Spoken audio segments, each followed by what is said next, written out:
Hello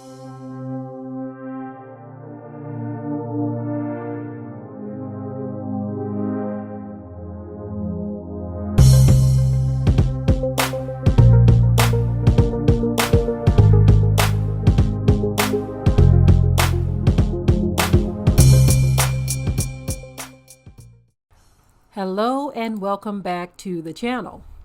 Well, as many of you may know, the U.S. Capitol was locked down today after protesters breached barricades amid violent clashes between President Donald Trump's supporters and Capitol Police.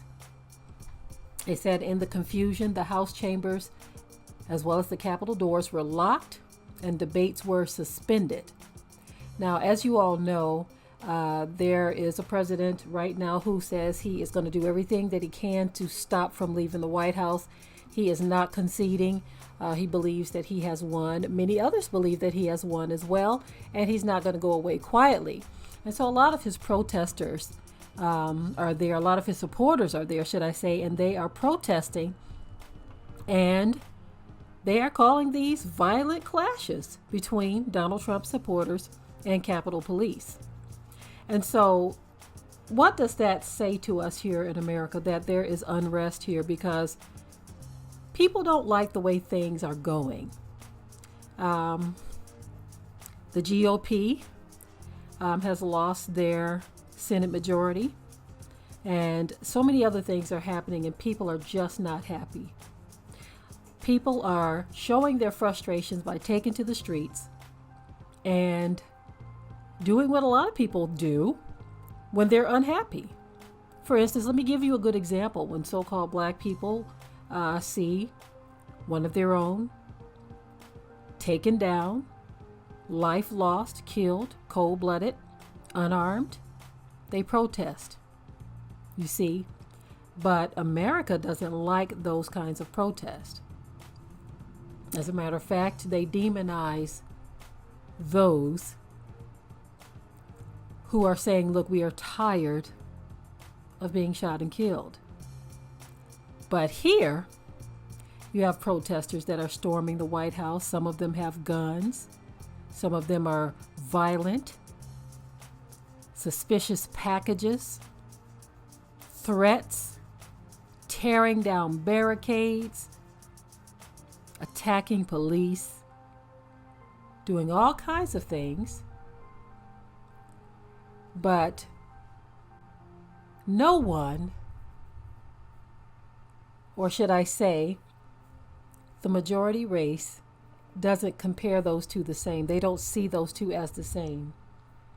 They see so-called black people who cry about losing a loved one as whining.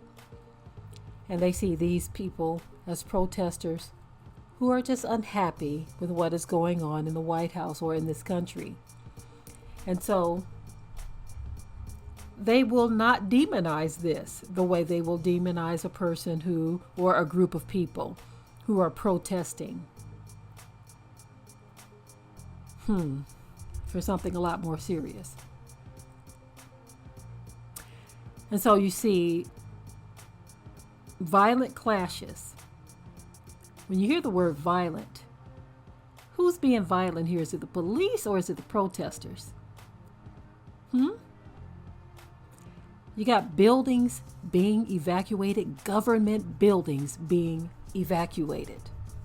When the smoke clears and the dust settles, I would like to see the end of all of this. They said that this was an external security threat. I want to know what's going to be said about this. Will it be talked about properly? Because you look, police officers are in riot gear right now. Are they going to give this the proper coverage?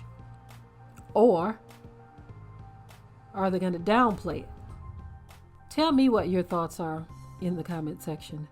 How do you think they're going to cover this? What are they going to say about this? Is it going to be fair coverage, or are they going to downplay it? Because they've already put the headline out there, violent clashes. We know what violent means. We know what it means to storm a building, and we know that many of them were armed. So what are your thoughts? We can see the images too, police in riot gear. protesters tearing down barricades. What are your thoughts? Okay, curious to know what your thoughts are. In the comment section, leave your thoughts. If you haven't already, subscribe to the channel, share and like this video. And with that, I'm finished. Be sure to ring the bell to be notified of new uploads on this channel, and also comment, share, like, and subscribe.